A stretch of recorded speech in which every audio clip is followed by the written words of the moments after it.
When you talk about a universe from nothing and you talk about quantum fluctuations, as soon as you put something there, it's not the same nothing that like philosophers would talk about, even though in some sense it may well be. Yeah, I mean, you know, as you know, philosophers got mad at me because, and still are. Oh, yes. Because I made a joke about them in that book where I said that, you know, I talked about this and I said philosophers and theologians would get mad because they're experts at nothing.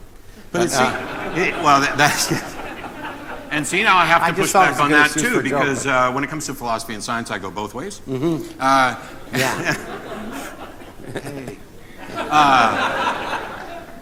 I'm not touching. There's this. Well, I don't want to skip ahead to the question I wanted to do after this, but on this idea, when there's something so incredibly foreign to the people who haven't bothered studying it, that it almost sounds indistinguishable from the magical metaphysical stuff that others are talking and you know, about. I think Arthur C. Clarke said that once, that a sufficiently advanced civilization everything they do would seem like magic. Be careful, because now you're putting yourself in an impressively advanced civilization and me not in that civilization. But you know, and one of the things that I didn't talk about here, although you've heard me talk about it and it's in the book, is this notion from Plato that I begin the book with, that Plato imagined us being in a cave that looked at this wall, could only see the shadows of reality. And I'm not going to go into the whole thing here, but he did say that if you were dragged out and saw the light and saw the real world and tried to come back and explain it, people would think you're crazy. And it is a fundamental problem that the realm of the universe that I deal with in my research, at least on a daily basis, is so far removed from human experience as to seem unintelligible and also impenetrable. And I think that's one of the reasons I try, that's one of the reasons I write books, but that's one of the reasons I told this story.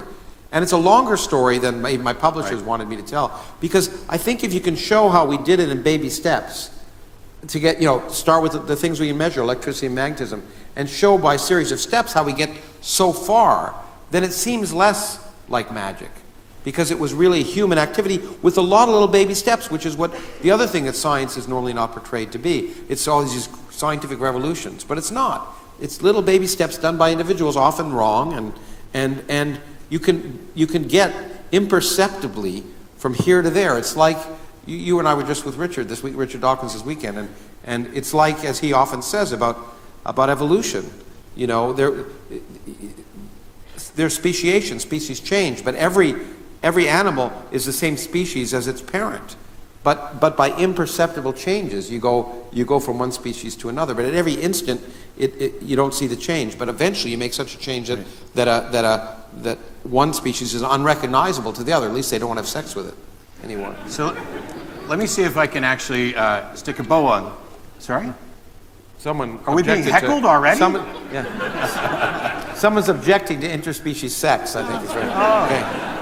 I'm fine with it if you can actually find a way to get consent, as we found on the last show. So let me see if I can put a bow on this, because while I frequently said I don't claim to have any expertise in anything, and if I'm good at anything, it's taking complex ideas and distilling them down so everybody can understand, because that's what I have to do for me to understand it.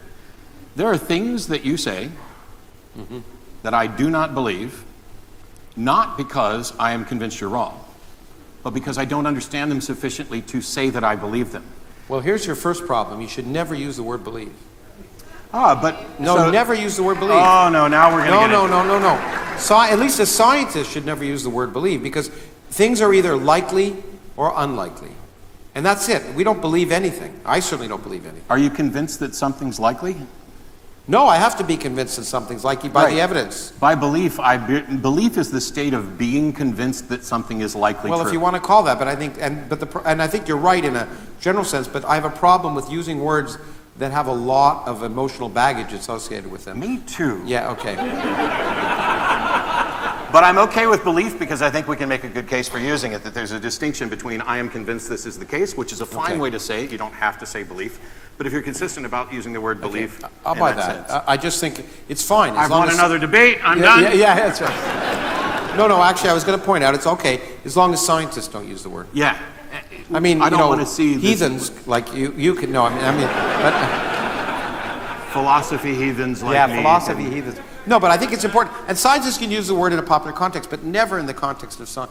And it's taken me a long time. I still sometimes do it, you know. But it's really important that we point out the belief, at least in science, that religious sense of belief, the faith in things unseen, and unmeasured is not really there. Now, even that, of course, is not 100% true, because if you're a theoretical physicist or an experimental physicist working 25 years on an idea, you have some faith that it might be true, or you wouldn't be able to spend it. But hold on, but there's a fundamental difference in that sense, that the faith is eminently shakable. That's the great thing about science, is because the minute you have that idea and you've worked on it for 20 years and you find out it's not true, you just throw it out like yesterday's newspaper. You don't hang on to it and cut heads off or anything like that. So, faith is a word that I actually don't use. Ah, excellent. Well, I don't either, but I wanted to point out that in some sense you need to have some, you can call it intuition. Oh, I can go, okay. Yeah. So, faith is the excuse people give for believing something when they don't have a good reason. If you have a good reason, you just give the good reason. Well, yeah, but the problem...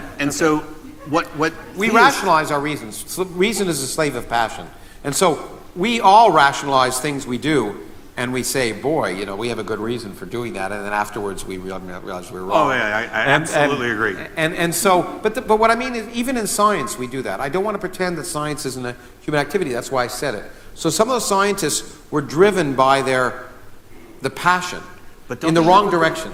So what theists try to do is pretend that we all have faith. Scientists have faith and they have faith. Because what they're saying is we are convinced of things in the absence of absolute certainty, and that's what they want faith to be. Yeah. The problem is the things they are convinced of in the absence of absolute certainty, they have no good reason for. And the things that scientists are convinced of in the absence of absolute certainty, they have very good reasons to.